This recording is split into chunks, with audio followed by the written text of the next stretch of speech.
You think the Clippers' biggest problem is staying healthy? Think again. Because what's unraveling right now makes injuries look like the least of their worries. Behind closed doors, evidence is piling up that could expose one of the wildest scandals the NBA has ever seen.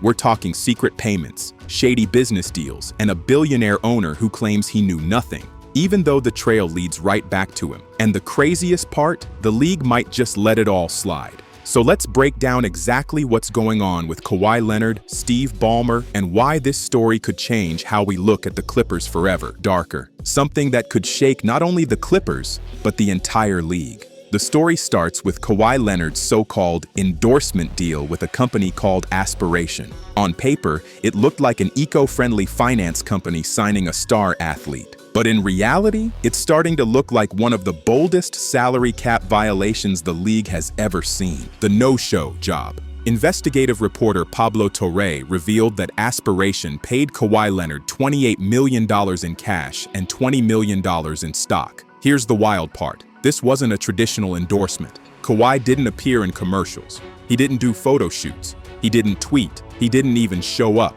It was, as the reports call it, a no-show job, $30+ million for essentially nothing. And the timing? Even crazier. Just days before Kawhi got that deal, Steve Ballmer himself had invested $50 million into Aspiration. So, let's stop right here. Why would a company pay tens of millions to an athlete who isn't even promoting their product? Why would Kawhi accept that deal unless it was a way to funnel money outside the salary cap? And why would Ballmer, who owns the Clippers, invest in that same company right before it all happened? It doesn't take a genius to connect the dots. But Ballmer's excuse was simple. They defrauded me. How was I supposed to know what else they were doing? A convenient defense. But new evidence makes it look less like ignorance and more like complicity. Enter Dennis Wong. He's not just Ballmer's business partner. He's been his best friend since the 1970s. And more importantly, he's the only other person who owns a piece of the Clippers, 1% to Ballmer's 99%. In 2022, Aspiration was spiraling. They were late on payments to Kawhi. His uncle, Dennis Robertson, better known as Uncle Dennis, was furious. He was calling every day demanding answers. Meanwhile, the company was laying off 20% of its workforce and struggling to survive. Then suddenly, out of nowhere, Dennis Wong invests $2 million into Aspiration. And right after that, Kawhi Leonard gets a $1.75 million payment. The timing is almost identical. Now think about this. Wong's own daughter worked at Aspiration. She would have known the company was sinking.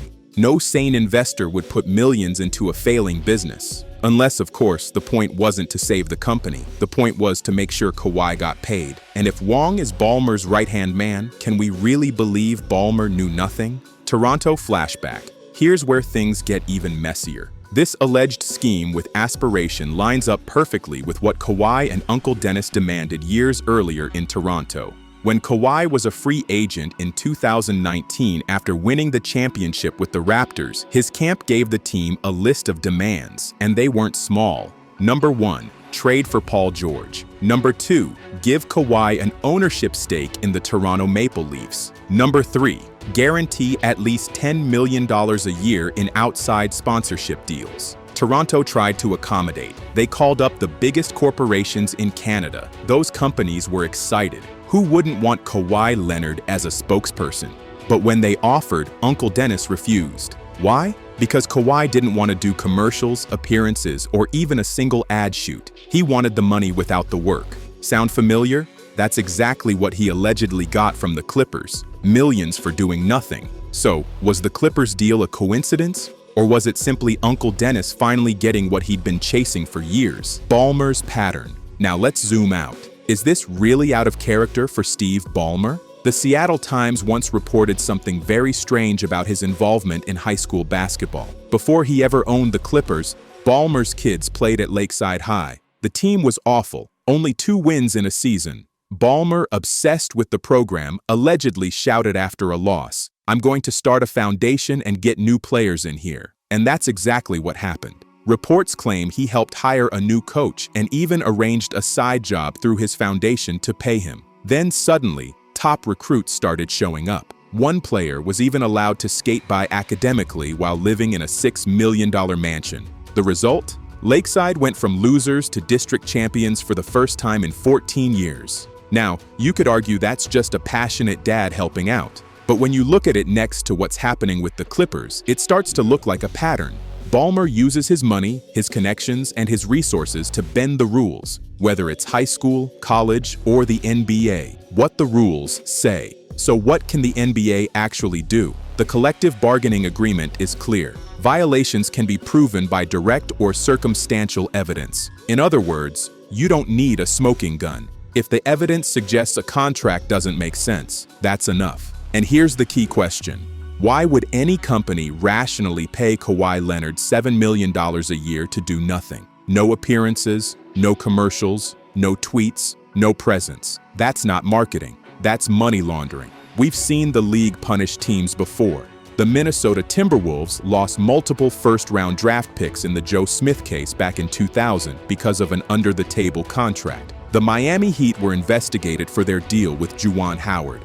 And more recently, the NBA has come down hard on teams for tampering in free agency. So with all this, you'd think the Clippers would be in serious trouble. But then Adam Silver spoke. Adam Silver's response. During a press conference in New York, Silver was asked about the scandal, specifically if circumstantial evidence was enough to act. His response? A confusing word salad. He said the league looks at the totality of the evidence, and that he would be reluctant to act if there was merely the appearance of impropriety.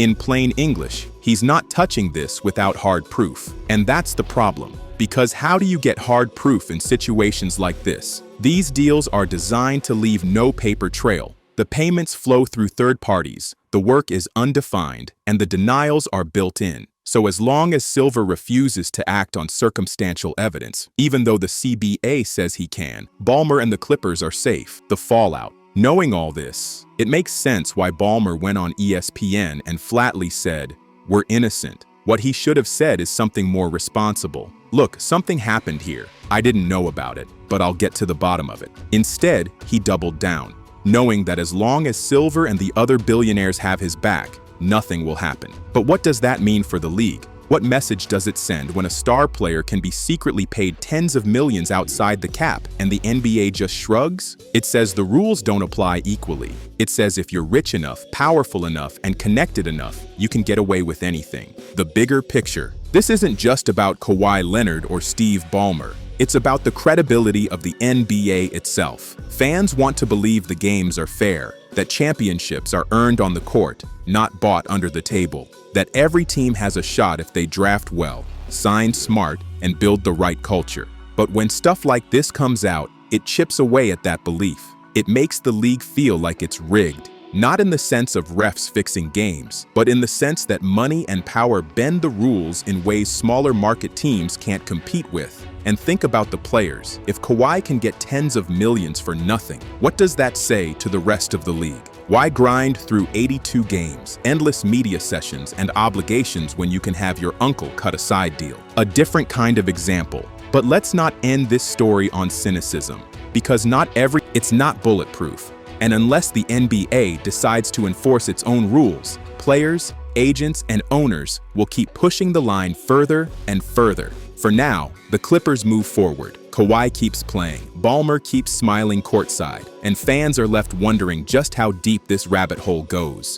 It was one of the most honest, refreshing decisions we've seen from a professional athlete. He didn't want every last dollar. He wanted peace. And in the end, that honesty stands in stark contrast to the greed and scheming we see in stories like Kawhi's. What happens next? So where does this all go? Realistically, Adam Silver isn't going to void Kawhi's contract. The Clippers aren't going to lose draft picks, and Ballmer isn't going to face real consequences. But the reporting has exposed something important. The system can be gamed.